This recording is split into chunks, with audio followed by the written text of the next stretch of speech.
The views expressed in this program do not necessarily reflect those of this station. Welcome to Insights into Northeast Michigan, a WBKB News public affairs program. Insights deals with the issues affecting those in the community as well as Northeast Michigan and the state. And now, Insights into Northeast Michigan. Welcome back to this week's Insights. My name is Asia Suber, and here today we have Janine Colt. She is the Education Impact Manager at Hope Shores Alliance. This month is Domestic Violence Month, and she is going to be talking to us all about the program and what domestic violence is. So thank you for joining us today. Thank you for having me. I appreciate it. No problem. How are you doing? I'm doing very well. Yourself? I'm doing good. So let's just get right on into it. Right. Can you explain to us what Hope Shores Alliance is and what your position is? Sure. Hope Shores Alliance, we're a private nonprofit. We're working with survivors of sexual assault, dating, domestic violence, stalking. All of these are free and confidential services. So when folks are trying to leave violence and walk down a path where there's closer to where they were before the violence, we're working with folks with housing, counseling, any sort of legal, civil, criminal issues.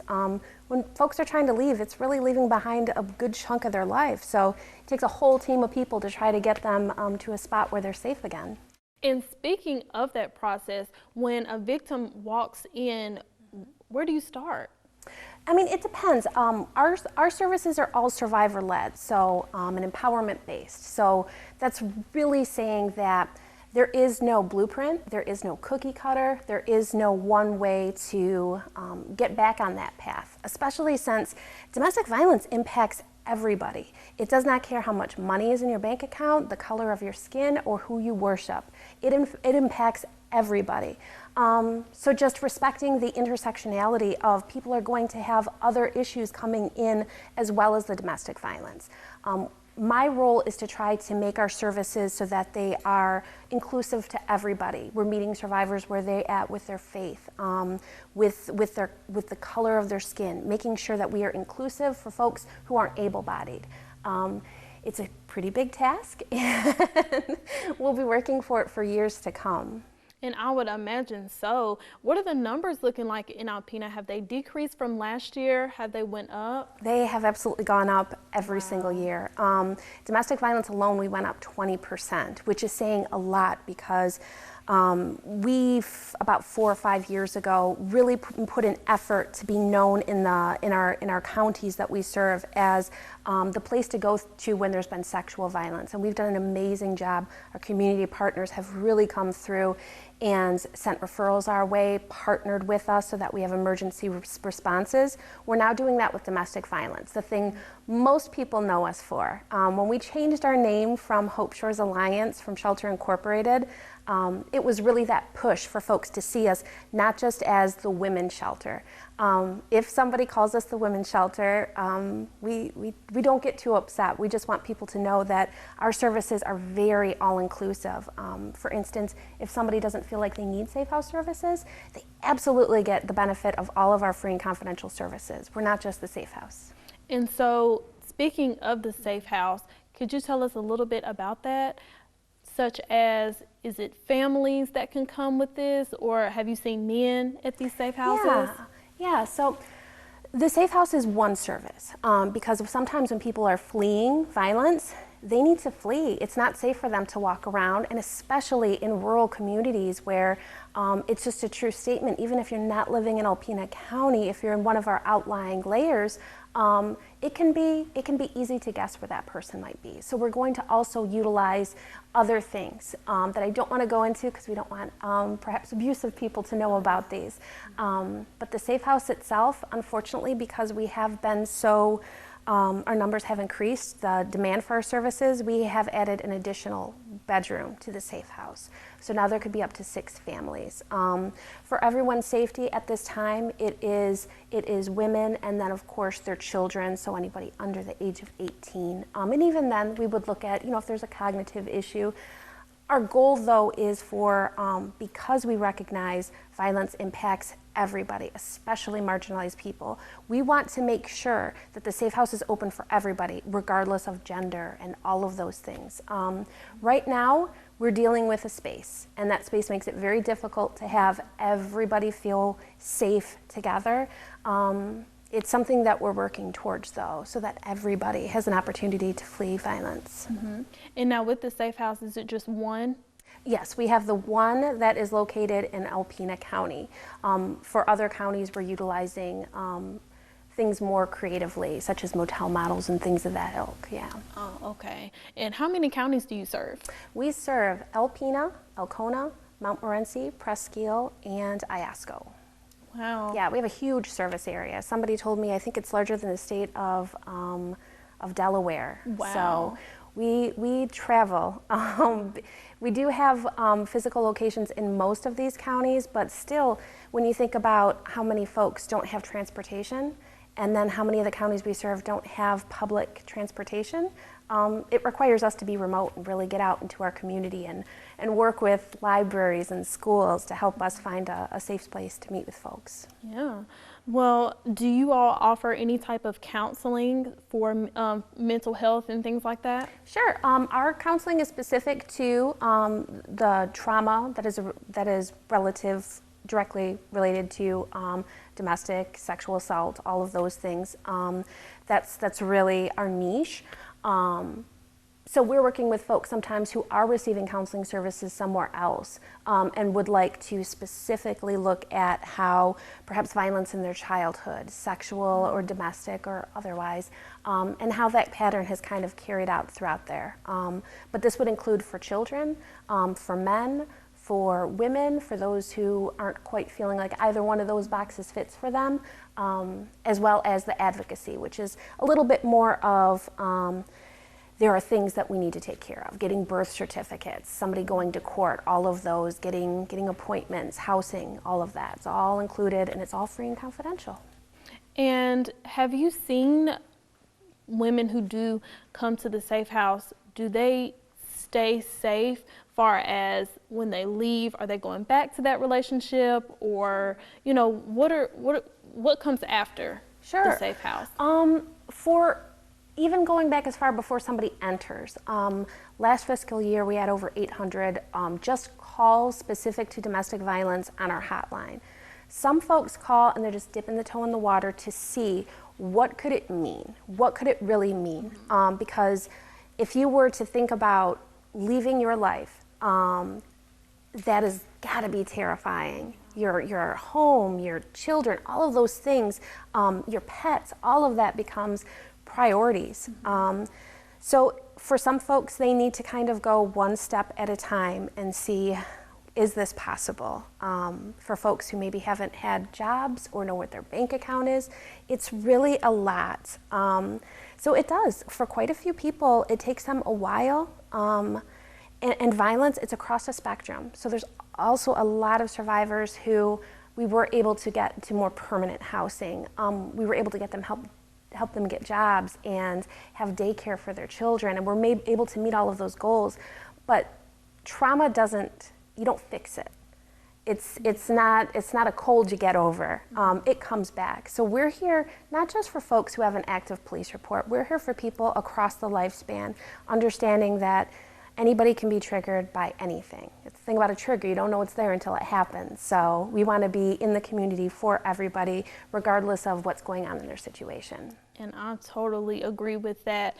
We are going to take a quick break, but when we come back, we will talk about what domestic violence is and what are survivor options.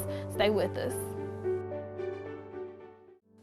Welcome back. If you are just now joining us, I am here with Janine Colts, and we are talking all about domestic violence. Can you tell us what domestic violence is? Sure. At Hope Shores Alliance, our definition of domestic violence is perhaps a little bit different than like if you were in criminal court, what law enforcement and prosecution look at domestic violence as. For us, it's really focusing on the abusive person and the tactics that they use to control the other party in a relationship. So for instance, a lot of us have had relationships that weren't good. They weren't good and kind and caring partners. Domestic violence is when somebody is trying to take control. So isolation, trying to keep friends and family away, maybe economic, taking away paychecks and not letting somebody know where their bank is, using children as control, and something we're focusing on is pets as well, utilizing them to have coercive control, harming the pets, threatening to harm, and following through. And while I would not have known that pets can be used as a tactic. Absolutely. We've had so many survivors actually not take advantage of safe house services because of the threats of harm. I believe the statistic is 71% is at intake how many folks have talked about there being threat of harm or harm to animals, which means about 40% nationally aren't coming into safe houses. Recently, I believe last December, it's called a Paws Act. It really put a focus on how unsafe pets are when there's a violent abuser in the home, trying to create some grants for safe houses like Hope Shores Alliance to be able to accommodate pets in the safe house. Unfortunately, we're not unique. We are not set up to have the family dog and cat and hamster and the whole family in. So yeah, folks decide to stay in their vehicles to try to find alternative housing options. That's why we partnered with the Huron Humane Society, because we absolutely ask them to, can you please have these cats here? Can you please house these animals so that folks feel like they're not abandoning, our fuzzy family members, because that's what pets are. They're part of the family. Where can pets go if they cannot be with their owners, but the Huron Humane Society does offer that option? Sure. If somebody is trying to get into the safe house, we start safety planning right away. There's all sorts of different options. We're absolutely encouraging pet adoption. Folks in the community who want to be adoptive families for the pets of survivors so that they're safely in a home. We really think that it's an area that everybody in the county, if we want to make this a county where abusers are not welcome and survivors are safe, it's a great way for people who love pets to get involved and make such a huge difference until we can find a way to make the safe house inclusive for everybody. Well, that's a really good option. Now, why do people stay in a relationship if they're being abused? Yeah, I mean, it's different for everybody, but I mean, like we were talking about how, imagine leaving everything. I don't think there's too many of us who would leave behind our homes, who would leave behind our pets, who would walk into a future where they're not sure if they're going to be able to keep their children because financially they can't afford an attorney. But the flip side is true too, because we've worked with so many folks that are leaders in our community, and that's used against them. I will tell everything that's been going on. I will show these pictures.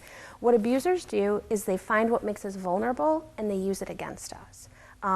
That's why it's so hard to talk about domestic violence, because it looks like so many different things. So what I'm really asking is for folks to, when somebody is talking about being fearful or afraid to leave, listen to that, be supportive, and talk about our services, because it really can look like just about anything. And if survivors are scared, I know you all do have a hotline. Could you kind of tell us about that, and if they offer counseling over that hotline? Sure. So it's a 24/7 help and support line. Sometimes folks have to wait and leave a message, but they get called back right away because somebody's on another line. But the intent there is there are all sorts of doctors and psychologists, and we're doing a training for law enforcement this year like we do, or this month like we do every year. Folks aren't necessarily learning about domestic violence the way we would expect them to. We would expect everybody to be an expert, but sometimes it's just a chapter in the book that you're learning in school. So we're asking folks to really direct them to us, because we'll be able to support in a way where we're not asking those, why didn't you do this, or why not this? We're understanding. We understand power dynamics, and it's really those dynamics that keep people stuck in those relationships. So anybody who calls that support line, for some people, it is they need help getting like some grounding techniques to get through a triggering experience. It's 4 in the morning and they can't get back to sleep. It is a cry for help in the night. They have nowhere else to go. That line accomplishes all of that. And for this year, are you seeing more women domestic violence survivors, or are you seeing more men? Well, it's hard to say how many, like, we probably get more calls from women, and that makes sense. But we don't know if that's always because we're still known as the women's shelter, which was never our name, but it's still how we're known. And there are hurdles. Our society doesn't really encourage men to talk about their feelings, or to encourage men to talk about when they were small and weak. When it comes to sexual violence, children are very vulnerable, and that includes our boys, our girls. So when it comes to domestic violence, there's an additional hurdle of often our men are encouraged to be strong, and it is confusing how there could be violence, especially if we look at domestic violence as somebody's being physically harmed. It doesn't always make sense. How could, in a heteronormative relationship, how could a woman be doing domestic violence against a man, or in same-sex partners? How could, it's a fair fight then, right? And it's really coming back to that. It is about the abuser and their tactics, and then just supporting, opening up to people who are listening with validation, with support, and with us as a resource. Because I know for a fact that there are men in our community that could use our services that don't think we're an option, or maybe don't think that they're worthy of it. So I hope that answers. Yes, it does. And we have to go to a quick break really quick. But when we come back, she is going to give us some advice for anyone that's going through domestic violence, and also how Hope Shores Alliance is celebrating Domestic Violence Awareness Month at the shelter. Welcome back, and thank you for joining us. Before the break, we were talking about what domestic violence is. Is there any advice that you would like to give someone that is going through a domestic violence relationship now? Sure. In fact, lots of times we have people drop by or give us a call, and they're unsure of if they're in a relationship, if they're in a domestic violence relationship, because it is confusing, especially since, years ago, any poster that was domestic violence was a white lady with a black eye and a single tear and a blonde child looking off in the distance, and we really pigeonholed what domestic violence was. And a lot of times I think when we're thinking about domestic violence, we're forgetting that the person who is harming them, they loved that person. And there is a loss there. You have to mourn that loss, that future, all of the things that you put aside for the possible future. That is a hard thing to put away. So it's never helpful when we call abusers perps or any of those things. You really have to meet people where they're at and allow them to be sad about that loss. Even though to us it doesn't make sense, how can you love somebody who's hurting you? How can you love somebody who killed your animal? How could you love somebody who you feel like you physically have to use yourself as a shield to protect from the children? But it is so complex, it is so pervasive, and it's what abusers do. They get into every nook and cranny of a person, what makes you you, and start to take it over. So for those folks who feel like, if I wanted to leave this relationship, it would be unsafe, the 800 number is a perfect place to start, just to have a conversation, talk about options. We really try to focus on what a survivor's goals are, what the future looks like, try to figure out how we can chip away at the mountain that is the barrier between leaving an abusive relationship and having housing, having a job, getting all of that figured out while you're actively in the throes of trauma.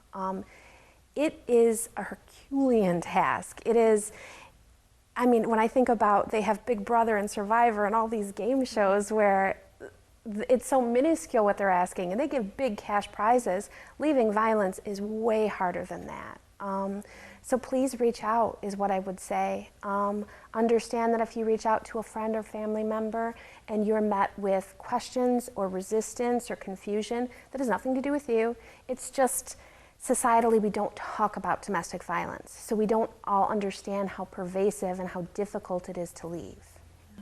And now, how is Hope Shores Alliance celebrating Domestic Violence Awareness Month? Well, the color for domestic violence awareness is purple. which is really difficult because it's also Breast Cancer Awareness Month that is pink. So, so we are wearing our purple pins. We decorated downtown from Scoops to Cabin Creek on both sides of the street. We did purple ribbons and flyers. We call it Painting the Town Purple, and we've done it in all 5 of our counties. We've had, Mayor Walagora has made it Domestic Violence Awareness Month officially in Alpena, so we had that done at the commissioners meeting. We are doing our annual MCOLS training on domestic violence, so that's specific to law enforcement, a training that helps them try to hold batterers and abusers accountable and really understand why sometimes it seems like the victim of domestic violence is the one who's yelling and screaming, and why aren't they sad and crying and scared. Really making sure a trauma response is understood, and to help them help the prosecutor really hold batterers accountable. Lastly, we are doing Paws in the Park. I'd mentioned partnering with the Humane Society. They are such an ally for us when we do need a home for cats. And for those of you who pay attention to their Facebook page, know how many cats they're dealing with right now. So we are asking folks to bring some donations, cash. The Humane Society is doing a bottle drive there as well, and all the proceeds are going to them to help them manage this cat epidemic that our county is dealing with. On our side, we've been hard at work making doggy treats and some little, well, they're the cutest little handkerchiefs, purple handkerchiefs for the pups too. So we're asking folks to come on down. It is October 19th, 11 a.m. to 1 p.m. and it's at the dog park on 2nd, right behind the post office. Bring your pet, because there's going to be free pet. There's going to be pet photography with a donation, whatever you choose, to go to the Humane Society. Chelsea Wallace is so kind to offer her amazing services. So we're asking everybody to come on down, show off your gorgeous pets, and help a worthy cause. And of course, think about being a family that will be available to foster some of the Hope Shores Alliance survivors' pets, if possible. And with events like this, how does this impact the community? So that's, when it comes to sexual assault and domestic violence, this has been going on since there were people probably, and we're not making the progress we want because we don't talk about it. We've all had bad relationships where, yeah, they kind of wanted to know where I was, so I totally get it. No, we're talking about stalking. We're talking about complete control. But we're not talking because we're not listening to folks. They start to talk about a bad, scary thing and we shut it down. We're trying to make the community, our community partners, not just aware, but making sure that they're set up to deal with this. So for instance, if you work at a hospital, are you doing evaluations for domestic violence? If you work in a school, any place you work, if somebody in the office is talking about, if you're seeing bruises, if something seems wrong, do you have a policy on that? Do we talk about that, what we do? It's just these small things that if everybody says this is a priority, we are making sure that everybody knows if you're surviving domestic violence, we got you. If you are hurting people in our community, we're going to find you and we want you gone. There is going to be accountability here. We all can find a way to do it. It's just making it a priority and talking about it. I definitely agree. Opening up that conversation is very, very important. Beyond the month of October, is there anything else that's up and coming that people can participate in? It's hard to believe there's ever going to be an end to October because we've been doing so much yes. with proclamations in every county.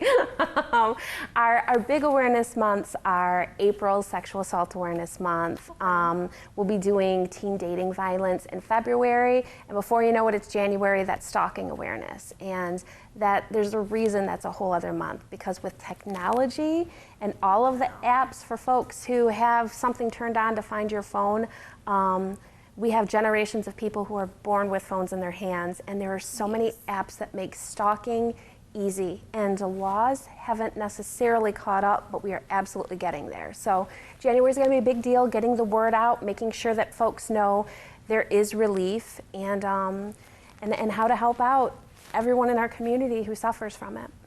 Well, Janine, we would like to thank you for being here today. That is all the time that we have. But before we go, can you tell everyone what that hotline number is? Sure. It's 1-800-396-9129. And it's free. It's toll free. Call. Like she said, it's free, so if you need help or if you know of anyone in a domestic violence relationship, please reach out to that number. Insights into Northeast Michigan is produced by WBKB News. If you have any comments, suggestions, or topics you would like to see on a future show, please email WBKB News. This has been a production of Thunder Bay Broadcasting Corporation. All rights reserved.